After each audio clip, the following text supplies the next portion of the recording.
Halo teman-teman, teman-teman. kembali lagi di Unitalk bersama aku Rahma. Dan aku ada Taufik Rahman. Oke, jadi hari ini kita udah Kedatangan kedatangan lagi lagi ya teman-teman dari Ketua Himpunan Mahasiswa yang ada di iya, Fakultas Teknik. iya. Selamat Tadi datang udah Mas. 3, sekarang 3 lagi. Iya, selamat datang. Di ini ada sekarang tadi kan kemarin kan ada Himagana, Gimana Nika? Nika sama HME. Iya, Kalau betul. sekarang ada Hima Mesin, HMTSP sama HMTSP sama Hima iya, Otomotif. betul. Oke, kita kenalan satu-satu dari mesin nih. Silakan Mas. Oke baik, sebelumnya perkenalkan nama saya Fitrah Nuridaya. Di sini saya untuk periode kali ini, periode 2024 ini diamanai sebagai Ketua Hima Mesin FTUNY. Oke, Mas Leo. Baik, perkenalkan saya Leonardo Salanuguro Adi, biasa dipanggil Leo. Saya pada periode ini tahun 2024 alhamdulillah diamanai sebagai ketua dari HMTSP FTUNY seperti itu. Oke, baik. Sebelumnya perkenalkan saya Wildan Husaini dari Ketua Hima Otomotif periode 2024. Alhamdulillah ya saya sekarang diamanai sebagai ketua untuk kelanjutan ke periode selanjutnya. Oke, saya ucapkan selamat datang di Unitalk nih, kan? Gimana kabarnya? Alhamdulillah baik. Baik Baik. ya. Perkuliahannya gimana? Ini udah masuk ke perkuliahan minggu terakhir kan? Ya, Ya, ya. betul. Udah masuk UAS ya, gimana? Ya kalau dari saya sendiri ya terkait perkuliahan ya alhamdulillah masih aman-aman aja untuk Masih semester aman-aman ini. aja ya. Ya disambi juga sama organisasi juga terutama di Hima Hmm. Mesin ini. Nanti kita bahas itu ya. Oke, lanjut langsung aja nih. Aku pengen tahu dari Hima Mesin di khususnya di di departemen mesin itu ada prodi apa aja sih? Oke, terkait dengan prodi yang ada di DPTM ya, Departemen Pendidikan Teknik Mesin ini ada 2 prodi di S1-nya. Itu ada S1 Pendidikan Teknik Mesin dan juga S1 Teknik Manufaktur. Dan ada juga yang pasca ya, itu S2 Pendidikan Teknik Mesin. Oke. Terus untuk tadi kan ada teknik mesin sama teknik manufaktur. Ya. Nah, itu perbedaannya tuh apa? Kalau terkait dengan perbedaan dari PTM dan juga manufaktur ini, kalau PTM sendiri itu lebih fokus ke pendidikannya. Istilahnya nanti untuk kelulusannya ya untuk dididik untuk menjadi guru lah, guru-guru di SMK. Dan untuk yang teknik manufaktur sendiri lebih ke arah analisisnya. Situ. Terus berarti yang dipelajarin masih sama untuk bidang mengenai manufaktur dan mesin ini? Kalau terkait itu agak berbeda ya. Oke. Karena di pendidikan teknik mesin sendiri itu kan lebih ke arah nanti tetap ada kayak mata kuliah, terutama itu mata kuliah media pembelajaran. Jadi bagaimana nanti ketika memang kita disiapkan untuk menjadi seorang guru. Dan untuk dari manufaktur sendiri itu lebih ke analisis. Jadi itu nanti lebih ke analisis ketika mata kuliah lah di situ. Fokusnya seperti itu. Kalau manufaktur lebih ke labnya, tapi kalau di PTM nanti lebih banyak ke prakteknya itu. Oke. Oke, lanjut ke Hima Sipil sendiri nih. Prodi Departemen HMTSP. itu ada apa aja prodinya? Oke, baik, izin menjelaskan. Sebenarnya kalau di kita sendiri namanya itu DPTSP, Departemen Pendidikan Teknik Sipil dan Perencanaan. Jadi untuk sekarang itu sendiri karena sudah dari D4 sudah beda administrasi ya dengan fakultasnya jadi fakultas vokasi sendiri yang ada di FT ini sekarang ada 3 prodi. Yang pertama itu S1 Pendidikan Teknik Sipil dan Perencanaan, itu kebetulan saya sendiri juga dari prodi tersebut. Kemudian ada S1 Teknik Sipil dan juga S1 Arsitektur, itu baru di tahun 2023 ini. Oh, arsitek tuh baru ya? Iya. Udah baru berapa tahun? Jadi untuk yang paling tua sendiri itu ada yang S1 PTSP tadi, Pendidikan Teknik Sipil. Yang kedua ada S1 Teknik Sipil, itu baru tahun 2019. Dan yang terbaru ini baru tahun 2023, baru satu kelas aja, itu S1 Arsitektur. Baru denger sih aku Baru tahu. angkatan ini ya berarti. Baru angkatan baru satu angkatan ya berarti Iya, ya, baru untuk angkatan arsitektur sendiri ya. 2023. Ya. Oh, Nah, oke. Berarti dan kalau perbedaan sebenarnya perbedaan dari teknik sipil sama arsitektur sendiri itu gimana sih? Oke, mungkin kalau misal dari S1 Pendidikan Teknik Sipil dan Perencanaan, itu tuh udah jelas ya dari katanya pendidikan, itu lebih seperti tadi yang di mesin juga, itu fokus ke jadi pendidik, tenaga pendidik atau jadi guru ke depannya di guru-guru SMK. Sedangkan yang S1 Teknik Sipil itu jarang dipraktek di bengkel, tapi lebih kebanyakan di lab dan juga ngitung-ngitungnya lah istilahnya kasarnya. Kayak Ya mungkin orang-orang awamnya taunya kalau teknik sipil kan kebanyakan ngitung struktur, ngitung-ngitung itu tuh lebih ke arah nanti jadi kontraktor lah yang kerja di perusahaannya seperti itu. Kalau arsitektur sendiri mungkin karena memang masih baru juga, ya sudah jelas ya itu lebih ke arah arsitektural kayak desain bangunan, kemudian environment sekitar bangunan juga itu kan diperhatikan seperti itu. Itu masuknya ke arsitektur Ya, ya tadi betul. environment benar-benar. Lanjut yang di otomotif nih gimana? Untuk departemen otomotif ada apa aja prodinya? Oke, izin menjawab. Kalau di Departemen Teknik Otomotif itu hanya ada satu prodi, yaitu Pendidikan Teknik Otomotif yang S1-nya.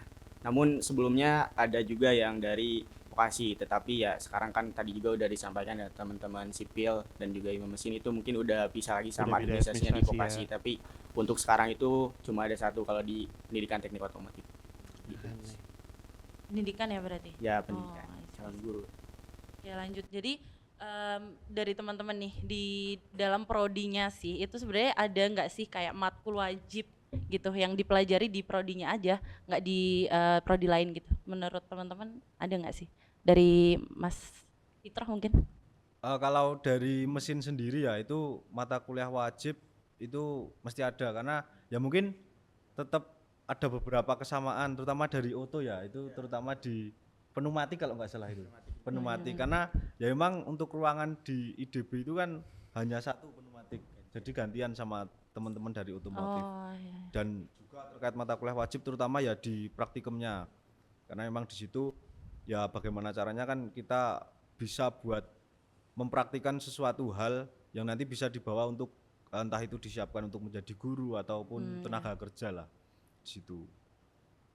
Mungkin Oke. itu aja sih kalau dari aku. Oh iya. Kalau di PTSP sendiri? Kalau dari PTSP kurang lebih sama, mungkin kalau yang wajib ada ya, yang berbeda dari prodi lain itu ya di pendidikan itu sendiri itu kebanyakan di bengkel seperti praktik batu, praktik kayu dan baja logam itu tidak didapatkan di teknik S1 teknik sipil dan juga arsitektur. Jadi mereka nggak dapat, mungkin yang wajib juga S1 arsitektur sih. Jadi kan berbeda banget ya. Mereka juga punya studio sendiri buat gambarnya, ada mungkin ya karena baru juga ya, jadi masih agak asing, tapi itu pasti berbeda dari S1 PTSP dan juga S1 teknik sipil. Dan untuk S1 teknik sipil mungkin nanti lebih ke arah advance-nya, jadi di pendidikan juga dapat untuk menghitung-hitungnya, tapi nanti di teknik sipil itu ada mata kuliah lanjutannya kayak gitu yang tidak didapatkan di pendidikan. Iya. Kalau di otomotif sendiri kan? Oke, kalau di otomotif sendiri tuh ini ranahnya lebih ke birokrasi ya, Mbak. Karena kan biasanya di awal semester tuh kalau di Departemen Teknik Otomotif itu ada sosialisasi lah intinya buat penawaran mata kuliah yang wajib berikut yang dipenawarkan atau MKU kayak gitu. Nah, biasanya kalau dari birokrasi biasanya lebih ke mengarahkan atau mengayomi.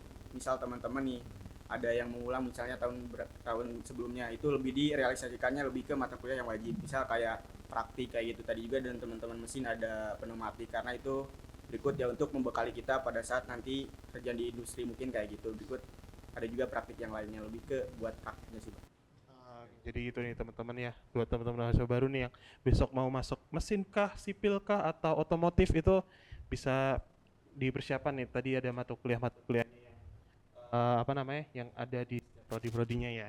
Nah, terus nih aku penasaran mau tahu apa namanya, apa yang alasan teman-teman masuk ke prodi ini. Jadi kenapa bisa masuk mesin, sipil atau otomotif? Ini dari Mas Leo dulu. Ya mungkin kalau soal kenapanya itu agak menarik soalnya karena saya sendiri ya dari SMK sebelumnya, dari SMK sendiri saya jurusannya DPIB atau mungkin lebih ke arah arsitektur lah harusnya kalau di lanjutannya, tapi ya karena memang mungkin menurut saya waktu itu tuh lebih apa ya, pengen mencoba hal baru di dunia bangunan, yaitu pendidikan itu seperti apa sih, kayak di SMK sendiri kan ada guru khusus bangunan seperti itu. Jadi kalau dari saya sebenarnya nggak ada alasan khusus, cuma karena memang ingin melanjutkan dan mencari hal baru seperti itu. Jadi nggak ke arsitekturnya tapi ke pendidikannya kayak gitu. Tapi nggak begitu jauh ya untuk apa bidangnya dari SMK ke yang jurusan saat ini. Ya benar, bahkan kayak saya juga pernah kerja juga kan, dari kerjanya tuh di bagian teknik sipilnya malah justru. Jadi ibaratnya saya sudah pernah merasakan 3 bidang di bangunan, pendidikannya saat kuliah, DPIB atau arsitektural saat SMK dan juga pendidikannya saat berkuliah saat ini. Oh, Kayak gitu. menarik sih, jadi kayak bisa mungkin lebih enjoy Iya, kali ya, enjoy. lebih gampang lah untuk apa namanya menjalani perkuliahan nih. Betul. Terus kalau dari Mas Wildan nih, gimana untuk apa alasannya bisa pengen masuk ke otomotif?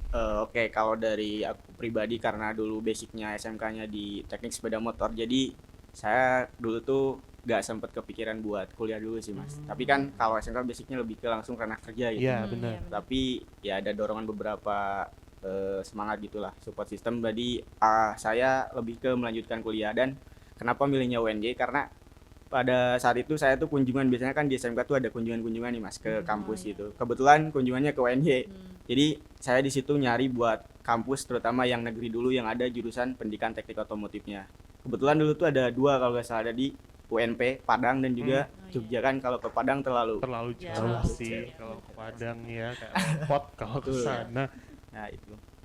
Terus dari Mas Fitra sendiri nih. Kalau dari aku sendiri ya terkait dengan kenapa kok saya pengen berkuliah di sini. Itu awalnya ya ini menarik juga. Karena dulu dari aku sendiri waktu SMK, saya juga dari SMK dan jurusan dari saya pun dari mesin. Terutama waktu itu aku di fokusnya lebih ke arah perancangan dan gambar mesin.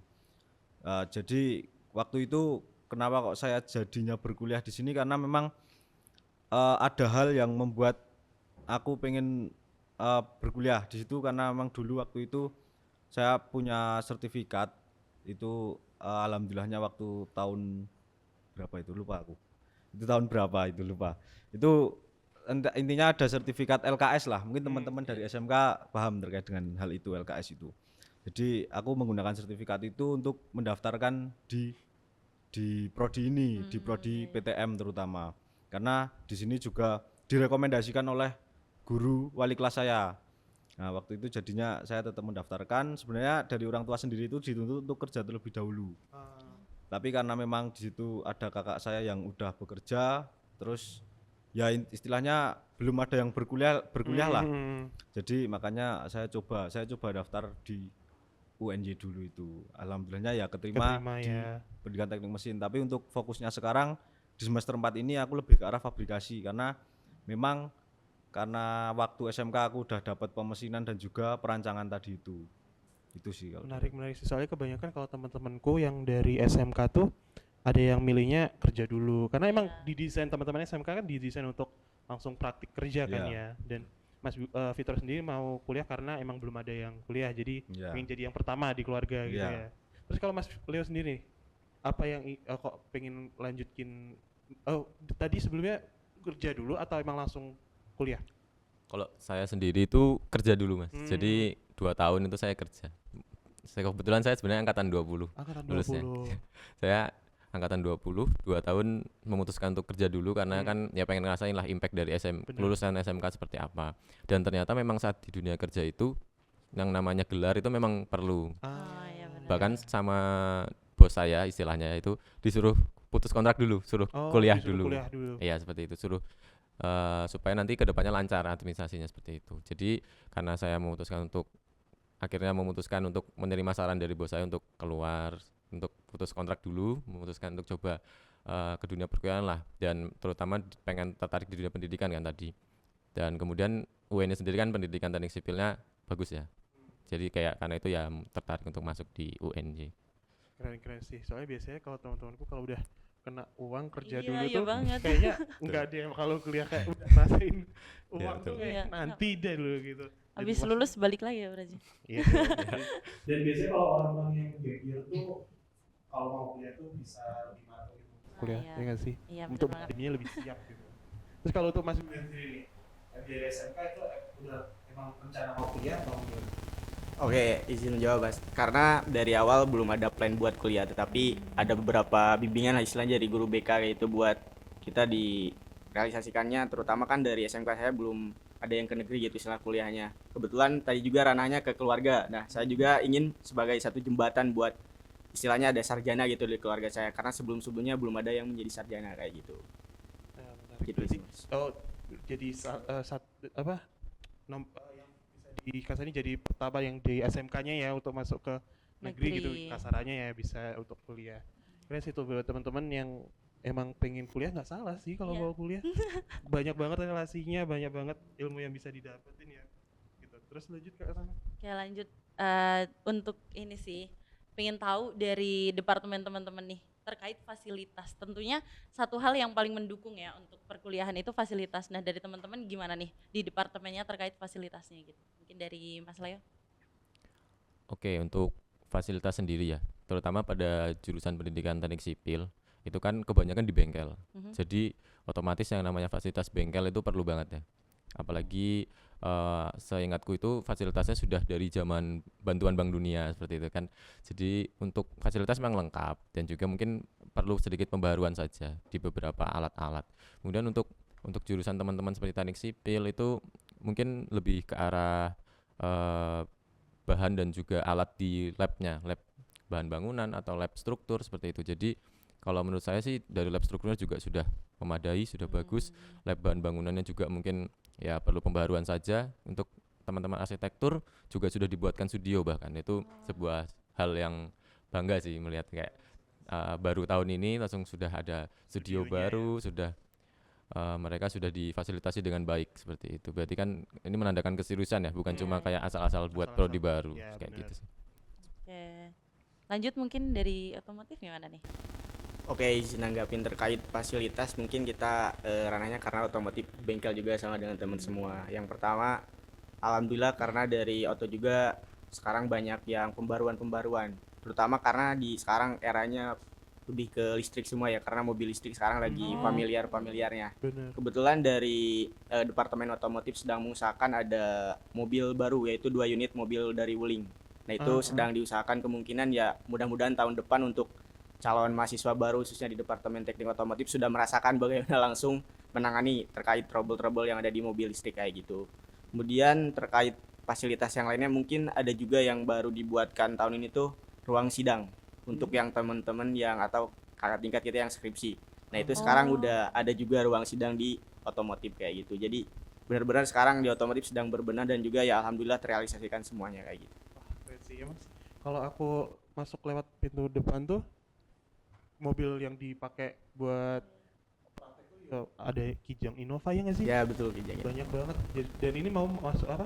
Mobil listrik Masukin Wuling. pooling ya betul Nggak dari main-main Wuling. sih, nggak main-main sih. Jadi kalau yang besok masuk ke otomotif Udah. bisa merasakan banyak fasilitas ini.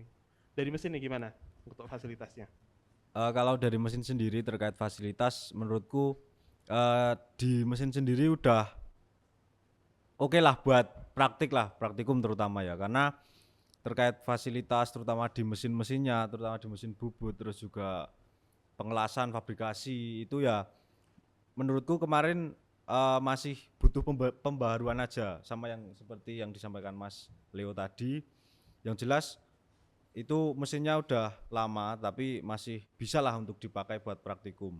Jadi di situ sebenarnya ketika memang ada mesin yang rusak, contohnya itu mesin bubut misal, di situ juga bisa buat praktikum juga, karena kan dari kita pun ada mata kuliah perawatan dan perbaikan mesin. Oh ya. Jadi di situ nanti bisa buat mendukung mata kuliah lain juga. Dan kemarin juga ada mesin las baru juga, itu kalau nggak salah kemarin menurunkan mesin lastik 5 kalau nggak salah.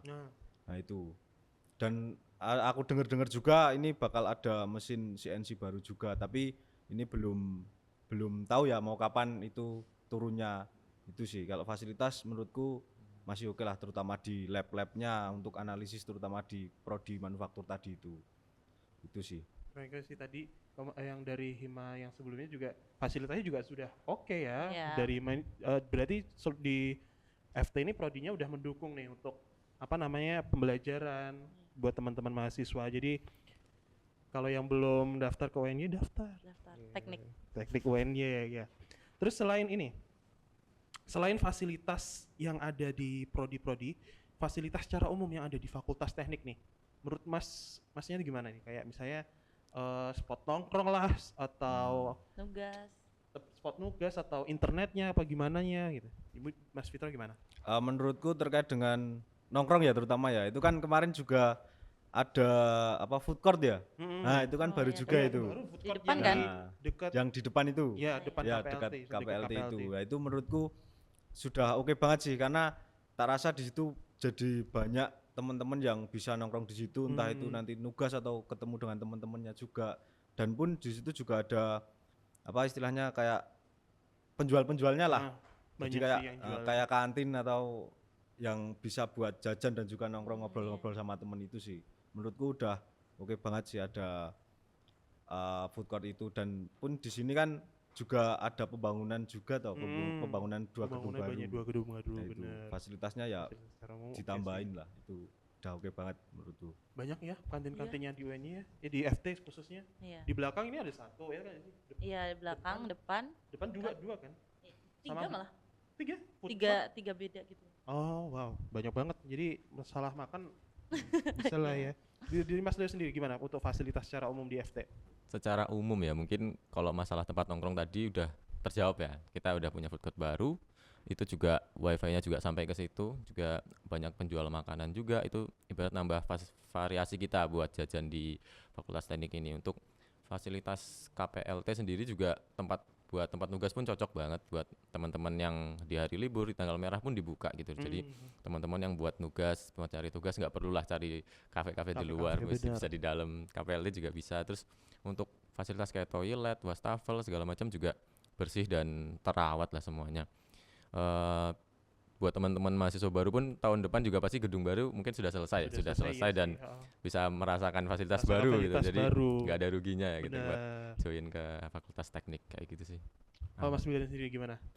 Oke, kalau dari aku karena tadi mungkin terkait fasilitas secara umum dari Mas Fitro dan juga Mas Leo udah menyampaikan kayak tempat spot nongkrong dan kayak fasilitas nugas, karena kan gak bisa dipungkiri mungkin sekarang juga banyak kulineran di depan FT itu kayak gitu. Kemudian terkait menurut saya wifi juga udah cukup terrealisasikan ke masing-masing lingkungan, terutama di ruang kelas juga udah baik.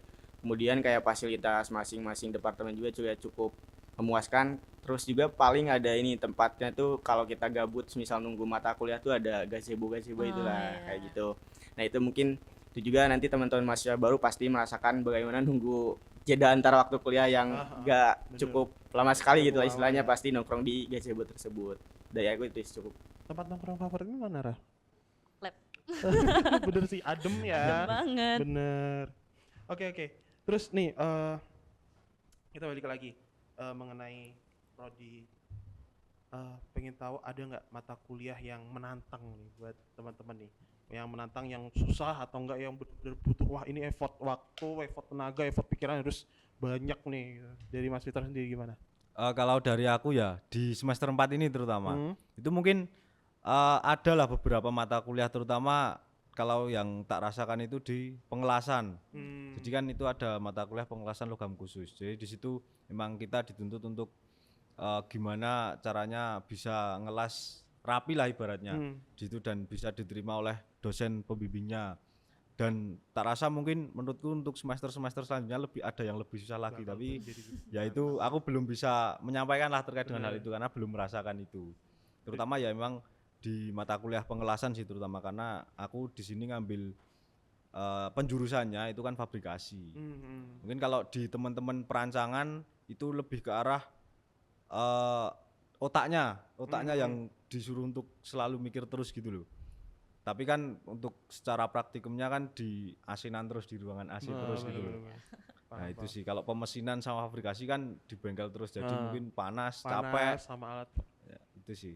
Berarti selama 4 semester ini yang salah satu yang cukup menantang yang tadi ya pengelasan itu Ya, tadi pengelasan. ya. Menarik. Ini dari otomotif gimana nih untuk matkul-matkulnya yang menantang? Oke, kalau dari aku pribadi karena sebetulnya ini masih semester 4 ya Mas, jadi belum terlalu ini. Kalau dari aku mungkin yang agak cukup menantang dan butuh tenaga pikiran tuh kalau dari teori mungkin yang ujung-ujungnya tuh ada IK, kayak statistika, matematika, fisika. Nah, Iya emang. nah itu kan biasanya cukup memerlukan Iya. otak banget gitu dan butuh wah ya ekstra banget. Kemudian kalau di teknik juga biasa adalah istilah raprak kayak gitu, laporan praktikum. Nah itu kemudian kalau praktik sebetulnya tergantung semesternya. Biasanya kalau di oto sekarang masih enjoy gitu, ada pengecetan bodi, kemudian juga ada diesel. Jadi kadang di situ banyak explore terkait hal-hal baru gitu Mas. Kalau dulu kan saya basicnya di SMK juga. Nah sekarang dari teknik sepeda motor langsung ke otomotif yang ranahnya ada motor mobilnya juga. Sekarang ya banyak hal baru kayak gitu. Jadi cukup ya dibawa enjoy menyenangkan saya. Kalau yang menantang itu tadi Ika kayak gitu. Itu Ika-ika cukup ya. menantang. Ya. Makul ika-ika itu juga cukup menantang. Nah. Kayak nggak pernah habis kayaknya dari SD, SMP, SMA masih ketemu ika-ikaan gitu. Tapi otomotif di apanya? Matematikanya? Matematikanya lebih ke teknik, matematika teknik Oh, kayak gitu. Jadi gitu. ada khusus lebih ke tekniknya lah. I Buat see. perhitungan kayak komposisi bahan bakar dan yang lainnya itu biasanya lebih dianalogikannya ke sana. Kalau dari di sipil sendiri nih gimana? Oke, kalau dari sipil sendiri mungkin yang menantang ya. Yang menantang itu ya pasti dari kalau yang dari SMK udah tahu karena memang terus berlanjut ini yang namanya mekanika teknik. Mekanika teknik, analisis struktur itu menurut saya paling menantang karena memang kalau kita nggak paham dari dasarnya itu kemudian contohnya saya semester 4 ini itu mungkin agak sulit dikarenakan itu advance lah, semakin advance semakin baru, semakin materi yang dipelajari pun semakin luas. Jadi mungkin yang menantang itu di analisis struktur di mana kita menghitung lah bagaimana cara merencanakan struktur bangunan yang baik. Kemudian kalau buat mungkin setuju juga sama Mas Fitroh, mungkin kan dari PTSP dapat juga baja logam. Nah itu memang ngelasnya panas terus dan juga ada tuntutan buat menghasilkan produk kalau dari PTSP itu. Karena kan kita mungkin nanti ada sambungannya dengan interior ya, interior dan furnitur. Jadi nanti kita dari baja logam itu kita ngelas sebagai bentuk rak lah, kalau enggak bangku atau meja seperti itu. Dan juga praktik-praktik lainnya kayak batu dan juga kayu itu memang cukup melelahkan, tapi itu hanya di semester-semester awal. Jika sudah masuk semester 4 itu lebih banyak ke teori seperti teman-teman yang teknik sipil kayak gitu. Itu sih yang menantang. Kayaknya menantang kalau makunya udah dengernya udah bikin pusing. Iya banget. Tapi aku punya satu pertanyaan dari lama. Sebenarnya kalau anak sipil lagi di depan, terus mereka kayak nginceng-nginceng tuh sebenarnya mereka ngapain sih? Nah, Sumpah dari selama ini aku tuh kayak kepo gitu loh. Dan kebetulan ketemu Mas Sipil, jadi mungkin bisa menjawab pertanyaanku. baik, kalau yang ngincer-ngincer itu ya, Iya. ya itu namanya praktek geo. Ini ada geomatika atau geoteknik. Jadi itu kita mengukur elevansi tanah, beda tinggi. Nah itu mungkin kalau perbedaan dari prodinya itu cuma dapatnya itu di semester berapa. Jadi kalau yang teknik sipil itu biasanya dapat di semester awal. Jadi mereka dari semester awal sudah dapat, itu mereka memakai alat yang namanya water pass atau dan juga theodolit lah. Itu dari SMK pun pasti nggak asing sama alat itu karena memang udah mata kuliah tanah, pengukuran tanah itu memang wajib lah buat bangunan ya. Karena kan dari awal sebelum kita membuat sebuah bangunan itu tanahnya itu perlu kita selidiki dulu, penelusuran kayak gitu. Tingginya berapa, perlu diuruk atau perlu ditimbun seperti itu penting. Ternyata.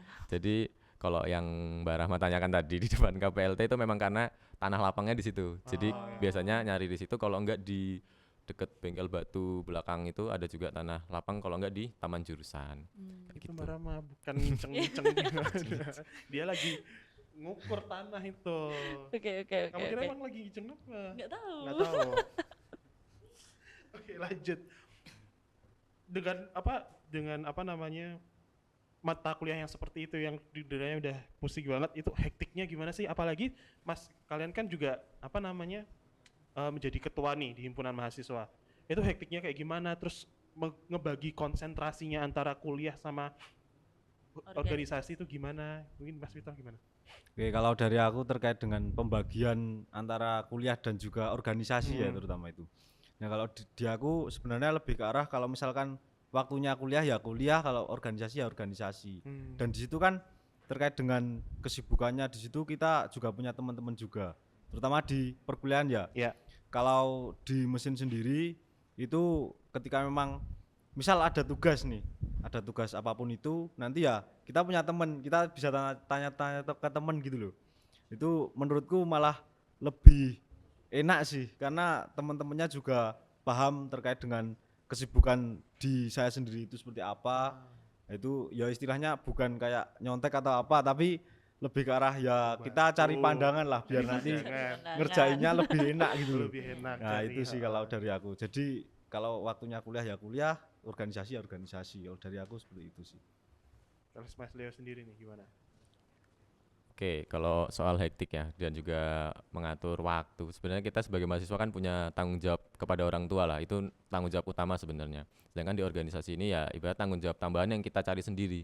Di mana tanggung jawab yang kita cari ini kan ada hasilnya juga nanti di kemudian hari sudah. Bagaimana cara kita membagi waktu, bagaimana cara kita mendapat relasi itu kan kita yang cari sendiri. Dari organisasi itu tidak menjanjikan sesuatu, kita non profit seperti itu. Nah, untuk membagi waktu sendiri, benar kata Mas Vito, circle atau teman-teman itu penting. Apalagi di sipil kan ada ya jargonnya sipil solid ya. Jadi ya itu membangun kesolidan antar teman sekelas dan juga teman satu sipil itu penting. Jadi biasanya kalau saya sudah merasa hektik itu di mata kuliah itu khususnya saat diterangkan oleh dosen itu justru kita nggak masuk karena kita sedang memikirkan hal lain. Tapi benar. jika kita tanya ke teman, kita minta ajarin teman itu malah kadang lebih nyambung ya itu. Jadi saya kalau sudah merasa hektik, sudah merasa terlalu crowded ya jadwalnya, mungkin kebanyakan saya minta jadwal tambahan, ngedeketin teman-teman yang pinter lah kayak gitu. Yang pinter buat kayak ada kelas tambahan lah istilahnya. Jadi diajarin teman tuh lebih masuk kayak gitu sih menurut saya. Bener-bener iya sih, kalau lebih santai ya kalau Iya, misalnya benar. diajarin sama teman, tanya sama teman. Kalau Ya, sama benar. dosen kan mungkin agak-agak segan atau enggak, dia juga waktunya juga terbatas ya. Betul. Kalau dari Mas Julian sendiri gimana? Oke, kalau dari saya sendiri yang tadi yang telah disampaikan sama teman-teman betul sekali. Yang pertama, kita kalau waktunya jadwal kuliah, kita fokusnya ya kuliah terlebih dahulu. Kemudian ibaratnya prioritas kita ya emang akademik terlebih dahulu. Kemudian kalau terkait hektik tugas dan organisasi, biasanya kalau tugas-tugas sebetulnya kalau kita join organisasi sebenarnya lebih banyak relasi tugas sebetulnya. Karena biasanya kalau dari kami tuh ada sistem kayak ngerjain tugas kayak di sekre kayak gitu. Kemudian ya biasanya relasi sama cutting itu penting banget buat terkait tugas, tapi nggak 100% nyontek, ibaratnya ATM sama Iya. ditiru modifikasi. Nah kayak gitu, kalau dari aku kayak gitu. Kayak menurutku juga kalau sebenarnya kalau nyontek pun ya perlu harus dipahami sendiri Iya nggak benar, sih? Soalnya nggak kan bisa kalau asal nyontek juga yang mana Iya, gitu benar. kan, sambil diajarin kok bisa dapet kayak gini kayak gitu, kamu pasti langsung asal kopas ya. Iya. Oke, lanjut nih. Aku pengen tahu tentang prospek kerja. Tadi dari awal kayak kalian kenapa masuk ke prodinya itu udah mateng banget. Tentunya kalian juga kayak udah memikirkan tentang prospek kerja. Nah, mungkin teman-teman bisa sharing nih terkait prospek kerjanya dari Setiap Prodi atau departemen ya, prodi departemen. ya, boleh gitu. Mungkin dari Mas Leo dulu. Baik, kalau soal prospek kerja, karena seperti saya sudah ceritakan di awal ya, sebagai tadi saya niatnya sudah ke dunia pendidikan, berarti ya dari PTSP atau yang S1 pendidikan itu pasti prospek kerjanya lebih ke arah menjadi guru, baik itu dosen ataupun guru-guru di SMK seperti itu. Kalau yang teknik sipil itu lebih ke arah kontraktor, lebih ke perencana seperti itu. Tapi tidak menutup kemungkinan sih kalau dari yang pendidikan pun mau masuk ke situ pun tidak tertutup jauh gitu loh, karena kan memang ada korelasi juga. Tapi mungkin lebih luas dari yang S1 teknik sipil lah. Kalau yang arsitektur wah udah jelas ya, arsitektur pasti jadi seorang arsitek, seorang insinyur. Nah itu lebih terbuka lah kayak gitu kalau prospek kerja. Kalau teman-teman emang niat untuk berkecimpung di dunia pendidikan ya berarti teman-teman pilihannya ya pendidikan, S1 pendidikan. Kalau memang lebih tertarik di perhitungan, perencanaan dan juga struktur bangunan itu ya saya rekomendasikan ke teknik sipil, karena memang dari S1 teknik sipil dari UNY walaupun baru di tahun 2019 tapi itu udah signifikan lah perkembangannya dan akreditasinya juga sudah baik. Kalau buat teman-teman yang lebih suka nyeni, lebih suka gambar bangunan, mendesain segi arsitek, jadi kalau di bangunan tuh segi arsitek tuh lebih ke arah keindahan bagian luarnya Iya. seperti itu. Jadi buat teman-teman yang lebih tertarik ke situ, S1 arsitektur UNY ya sebuah rekomendasi tersendiri lah buat dimasukin. Oke, lanjut Mas Fitra mungkin. Kalau dari aku ya terkait prospek kerja ini ya sama lah yang disampaikan dengan Mas Leo, karena di sini kita ada yang murni dan juga ada yang pendidikan ya Mas. Nah itu, jadi terkait dengan pendidikan ini ya kita kan istilahnya disiapkan untuk menjadi tenaga pendidik seperti apa yang tak sampaikan di awal tadi. Jadi memang di situ kita dituntut untuk bagaimana caranya kita menjadi seorang pendidik yang bisa mengayomi lah buat siswa-siswanya di situ, terutama memang di situ pendidikan ya kalau menurutku itu masih apalah sama lah terkait dengan yang murni, karena prospek kerjanya pun juga luas terkait dengan pendidikan ini, nggak harus jadi guru menurutku itu. Jadi bisa entah nanti mau bekerja di industri atau mau usaha sendiri. Dan terkait dengan manufaktur ini ya memang disiapkan untuk menjadi tenaga kerja terutama nanti di industri. Itu sih kalau menurutku. Keren ya. Banyak ya. Iya. Terus kalau dari otomotif sendiri nih gimana? Oke, kalau dari otomotif mungkin kayak prospek kerja tuh yang pertama tadi dari teman-teman sudah menyinggung terkait buat jadi tenaga pendidik ya Pak. Karena itu ranahnya ya S1 pasti kata kemudian jadi pendidik. Kemudian yang kedua tuh biasanya kalau dari oto tuh banyaknya jadi instruktur juga di industri-industri kayak gitu. Kemudian selanjutnya karena dari oto banyakan alumni-alumni itu sudah mempunyai bengkel-bengkel jadi wirausaha. Nah, itu juga ada yang prospek kerjaan itu seperti itu. Jadi dari teman-teman ada yang bangun bengkel body ataupun sasis dan yang lain-lainnya itu sudah banyak banget dari alumni-alumni otomotif yang mempunyai usaha seperti itu. Mungkin prospek kerjanya ya ada 3 tadi seperti itu, mungkin yang lainnya menyusul juga kayak gitu. Jadi banyak lah ya pasti teknik tuh pasti luas banget prospek kerjanya. Terus nih mungkin tantangan yang ada di prodinya teman-teman nih apa dari Mas Wildan? Oke, kalau terkait tantangan di prodi mungkin ya itu balik lagi ke teman-teman. Yang pertama untuk tantangan tuh semisal teman-teman fokus kuliah ataupun yang lainnya sebetulnya pasti ada tantangan, tetapi ya balik lagi kalau di otomotif mungkin lebih ke teman-teman yang gak ikut organisasi lebih ke fokus kuliah, ada ya terkait nilai mungkin kayak gitu dan juga mata kuliah yang harus benar-benar fokus. Karena sejauh ini ya mungkin dari teman-teman teknik merasakan kalau nilai itu ya ada yang mudah kayak gitulah intinya. Itu biasanya tergantung juga dari kitanya pribadi, itu balik lagi ke pribadinya terkait tantangan tersebut.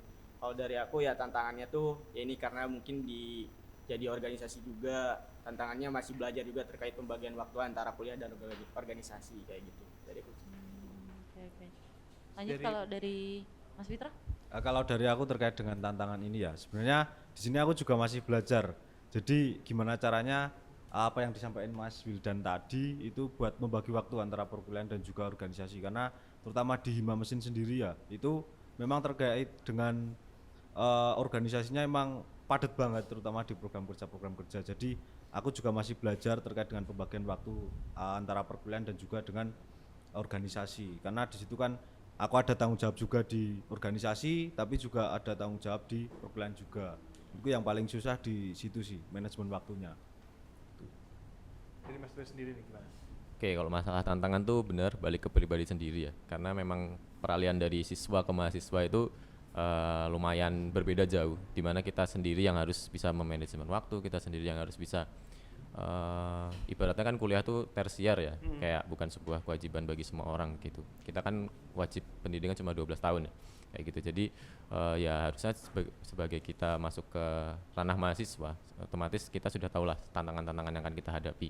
Kalau di teknik sipil atau pendidikan mungkin ya istilahnya harus berani kotor, berani panas lah ya istilahnya kalau di awal-awal, karena kan ya kalau pendidikan tadi kembali kita ke bengkel seperti itu tadi, terus kita harus tidak asing lah dengan bangunan dan juga strukturnya, karena kan menghitung struktur juga perlu apa ya, kayak ibarat matematika tadi ya, matematikanya harus kenceng kayak gitu. Untuk kalau dari aku sendiri sih untuk tantangan selama ini sih kurang begitu ada ya, mungkin lebih ke arah ya itu tadi bagi waktu sebagai seorang ketua organisasi atau ketua himpunan mahasiswa teknik sipil dan perencanaan, dan juga aku yang bertanggung jawab pada orang tua sebagai mahasiswa untuk menimba ilmu kayak gitu sih mungkin ya. Tapi kembali ke jawabanku sebelumnya mengenai caraku buat menghadapi tantangan tadi dengan ya itu, kalau sudah memang hektik ya harus mulai serius, kembali lagi ke pendidikan kayak gitu. Benar-benar. Nih mungkin ada yang mau ngasih saran nggak? Tadi kan dari kehektikan di prodi masing-masing, terus tantangan yang ada di perkuliahan, tantangan yang di prodi masing-masing itu buat teman-teman mahasiswa baru apa sih yang perlu dipersiapkan menurut kalian gitu? Ada yang mau ngasih saran nggak? Oke. Kalau saran dari aku ya untuk mahasiswa baru terkait dengan perkuliahan ini, itu saranku lebih ke arah ini sih. Teman-teman tetap harus fokus dengan perkuliahan terutama itu, terus tetap tapi juga terkait dengan kegiatan. Karena kenapa kok di sini perkuliahan disambi dengan kegiatan? Karena menurutku pada suatu organisasi itu ya teman-teman juga bakal dapat relasi terutama dan juga pengalaman. Di situ teman-teman juga bisa mendapatkan selain pengalaman perkuliahan juga teman-teman mendapatkan pengalaman berorganisasinya, karena setelah berkuliah pun nanti kan dituntut untuk bisa ibaratnya menjadi organisator juga tuh di situ. Entah itu nanti di pekerjaan, ya istilahnya di industri lah. Di situ kan juga bisa buat dibawa ke nanti ketika emang udah lulus seperti itu. Kalau dari aku yang penting teman-teman di sini tetap fokus perkuliahan dan juga tetap jangan dilupakan mengenai kegiatan lain selain perkuliahan. Jangan, menurutku jangan hanya kuliah-kuliah saja, seperti itu sih. Ada yang mau nambahin nggak? Oke, Mas. Oke, kalau dari aku ya kalau itu tadi kita peralihan ke mahasiswa tuh sebagai seorang mahasiswa kita harus mencoba ingin tahu lah. Kita coba explore karena dunia ini ternyata luas banget. Dari siswa ke mahasiswa tuh benar-benar luas, benar-benar jauh. Jadi buat mahasiswa-mahasiswa baru kita belajar jadi gelas kosong lah. Kita harus selalu terisi dengan dimanapun kita berada. Mungkin benar kata Mas Victor tadi, fokus kuliah itu penting, tapi bagaimana kalian mendapatkan skill-skill lain, soft skill lain itu yaitu dari berorganisasi atau berkegiatan di luar kegiatan perkuliahan kayak gitu. Jadi ibarat kalian mau public speaking, ya kalian cari sendiri di organisasi bagaimana cara kalian mengutarakan pendapat, bagaimana cara kalian berpendapat seperti itu. Jika ingin mendapatkan soft skill lain ya itu tadi, jangan jadi mahasiswa yang cuma berkuliah-kuliah saja. Carilah tempat kalian berorganisasi, berrelasi, kemudian jangan terlalu nyaman di zona kalian saat ini kayak gitu. Jangan terlalu nyaman di zona kalian. Mas Wildan mau nambahin sekalian? Oke, aku izin nambahin sedikit. Mungkin tadi apa yang telah disampaikan sama Mas Pitro dan Mas Leo juga betul sekali, karena dengan kita mengikuti organisasi ya tentunya teman-teman bakalan, intinya gak bakal dapat ilmu yang didapatkan di bangku kuliah, istilahnya kayak gitu. Biasanya kan kayak problem solving, terus kemudian kayak public speaking. Nah itu nanti harapannya teman-teman ya mahasiswa baru biasanya krisis identitas ya, arahnya mau kemana kayak gitu kan, biasanya kayak gitu. Nah nanti teman-teman biasanya yaitu awal-awal tuh nikmatin dulu suasana perkuliahan, kemudian ya selanjutnya silakan teman-teman buat plan itu masuk ke organisasi. Kalau dari aku rekomendasinya kayak gitu, karena benar-benar aku dari awal motivasi masuk organisasi itu sebenarnya cuma satu Mas, yaitu pengen bisa berbicara di depan banyak orang. Ya sering berjalannya waktu karena mungkin ya banyak rintangan, tantangan, belepotan yang lain-lain, ya alhamdulillah sekarang ya buktinya saya berada di sini kayak gitu. Ini sebuah pencapaian terbesar menurut saya kayak gitu. Jadi ya teman-teman ya silakan, itu mungkin jadi motivasi yang lainnya. Teman-teman mau apa ke organisasi itu, mau mencari apa, ibaratnya kayak gitu. Di organisasi sepertinya ada semua relasi ataupun ya dan yang lain-lainnya kayak gitu. Jadi itu cukup. Keren. Jadi itu buat teman-teman mahasiswa baru tuh. Jadi di persiapan apa ya tadi disiapin, terus dan jangan lupa untuk masuk organisasi biar ketemu mas-mas yang keren-keren ini Iya, di bener banget. himpunan mahasiswa yang ada di Fakultas Teknik. Oke, sebelum kita tutup kita ada ball of question Mbak Rama seperti biasa.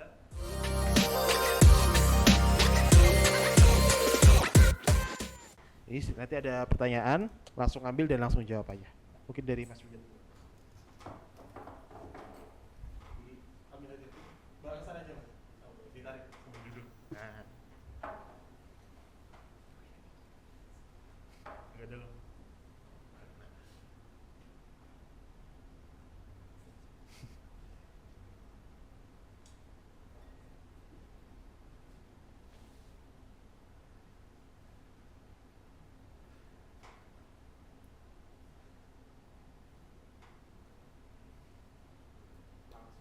Langsung dibuka, langsung dijawab.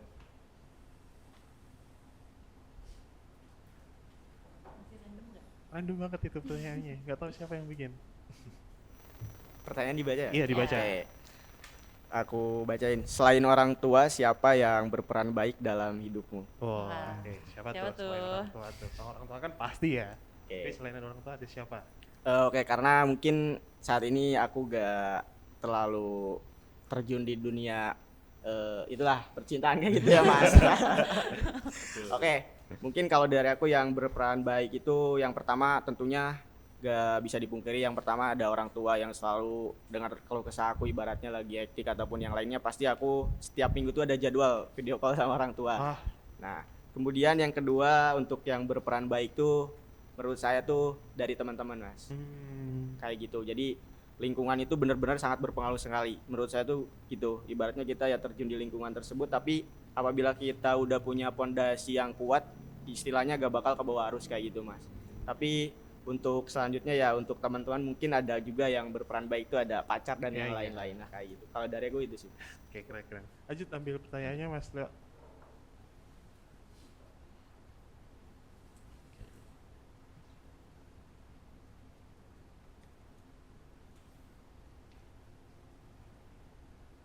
Apa nih pertanyaannya?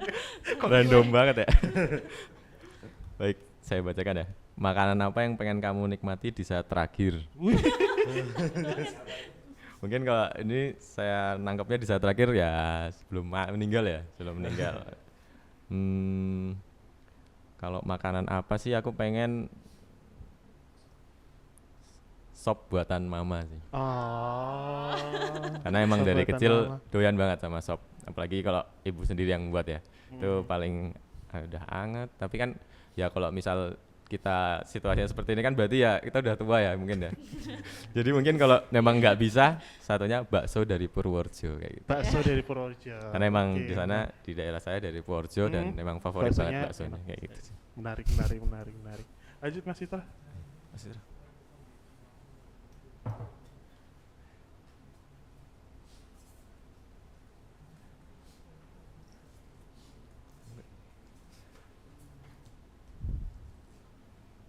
Ada nggak? Ada nggak? Ada. Ada kan? Harusnya ada sih. Oh, ada. Ada. Nah, ada dalam. Kecil banget itu. Nanti siapa yang bikin itu?